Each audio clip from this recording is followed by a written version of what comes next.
kaibigan, pero tao lang po ang pwedeng umakyat na muna. Pero yung sasakyan, pag binuhusan mo ng tubig yan, nalulusaw pa rin siya. Yan, oh. Pero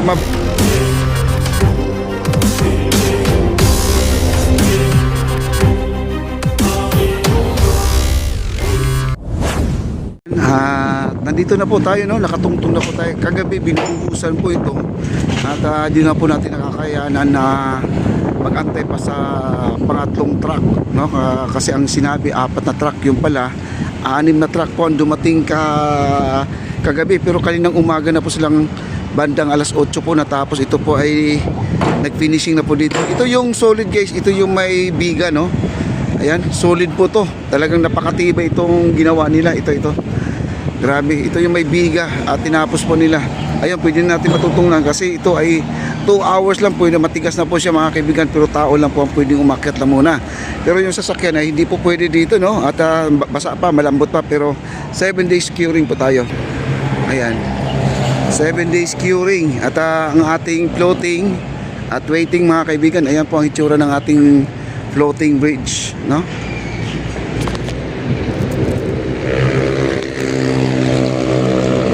Yan, okay. Grabe, ito po ay pababa na po, pabulusok na po tayo, no? Pababa dito, no? Ayan na po, waiting na po. Baka ang Pabian company ang magdudugtong na po dito dahil tapos na po ang project dito ni Boss Charles, no? At ngayon, guys, ang gagawin po nila dito ay maglalagay na po sila ng base para doon sa kanilang tungtungan po ng ating baluster. Ang ating baluster, napakarami pa doon, guys. So, ayan ang baluster natin. Naka-ready na po yan, ang ating baluster. Ayan ang ating piyati. Ayan, almost done na po, mga kaibigan. Okay, dito po tayo.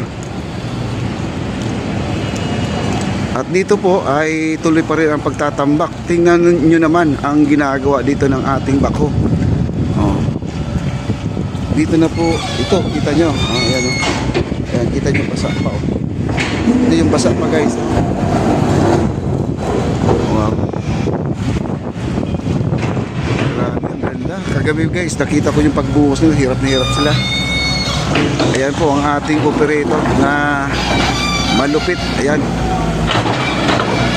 Kaya kinakain na po nila.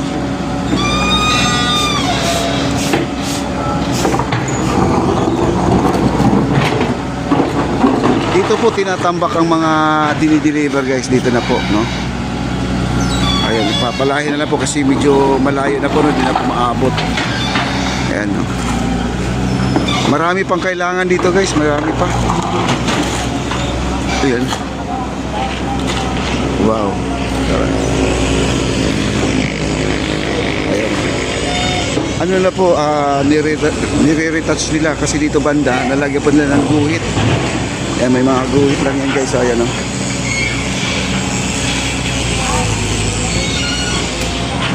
Wow. Maglalagay na sila ng baluster, guys. Ayan.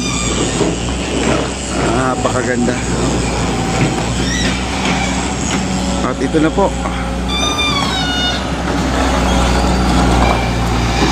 Yan po. Ang bilis lang talaga natuyo yung semento, guys, kasi alas 8 po sila natapos kanang umaga. Kaya yan po, no? At kita nyo naman, pwede nang tungtungan. Pero 7 days curing, kaya medyo matagal-tagal. Kaya kung 7 days talagang yun ba, napakatibay na, no?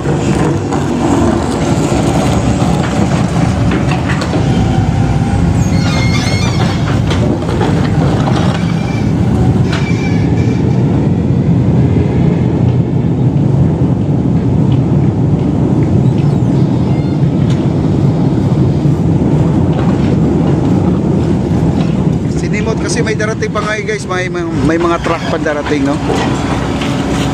Ayan, daming truck ngayon darating dito. Kaya pinapalan lang po niya kasi di na po abot, di na abot, no? Wow. Ito na, this is it. Ayan, no? Yung mga muta-muta na lang po sa ibabaw yan, tinatanggal yung mga muta-muta, no? Wow. Ito po, Piatti po, LRT1 tayo. Ayan, no?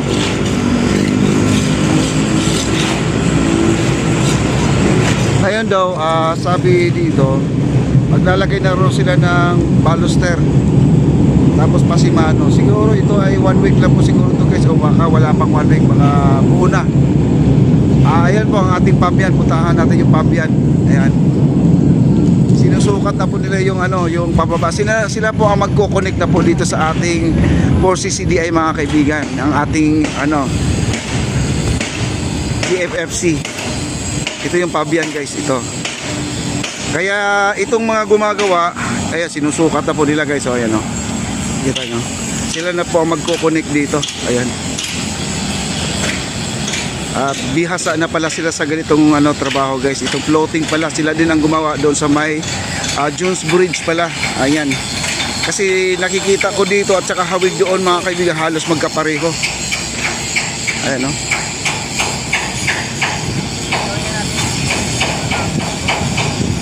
Ayan.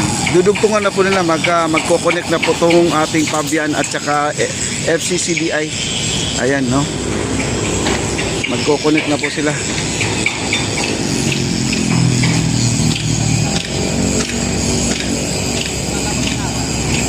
At ito yung tinutungtungan nila guys, buhos din yan, buhos, no? Lagyan nila ng yan, semento pa rin yan, parang gaya doon sa may Jones Bridge.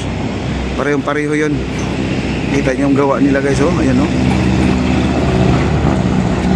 Talagang ang tubig natin low tide, no? Grabe, sobrang baba ang tubig ngayon guys, oh. Ayan oh, sobrang baba, oh. Siguro mga 2 roller mula dun sa base ng ating LRT1 na poste. Ayan. Okay, grabe, napakainit. Dito tayo. Ayan po ang ating pintor guys. Ayan, pakaway-kaway. Kasi tapos na po sila sa kanilang trabaho. Tapos na rin sila sa kanilang pagpipintura. Pero yung ilalim guys, may gumagapang pa rin, no? May nagpipintura sa ilalim. Ayan, no? Ito, inaayos pa nila to guys. Ito. Punta na tayo dun sa kabila. Punta tayo sa kabila. Pasyal tayo. Para makita nyo ang dugtong. Sarap ng hangin dito, oh. Wow, sarap ng hangin, oh. Punta tayo dun sa kabila. Napakaganda.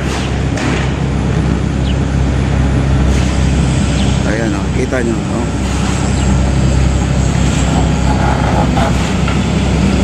Ito guys, itong nakita nyo puting-puti siya, no? Pag binuhusan mo ng tubig yan, nalulusaw pa rin siya. Yan, no? Pero mabilis lang siya matuyo talaga. Pinapantay, kailangan wrap lang talaga siya, wrap, para hindi siya madulas.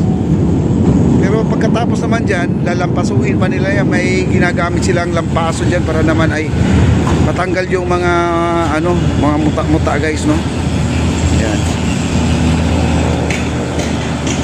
Grabe, no? Ang ganda. Wow. Ang ating tambak dyan, kunti na lang po. Kunting-kunti na lang, matatapos na tayo sa ating pagtatambak dyan mga kaibigan.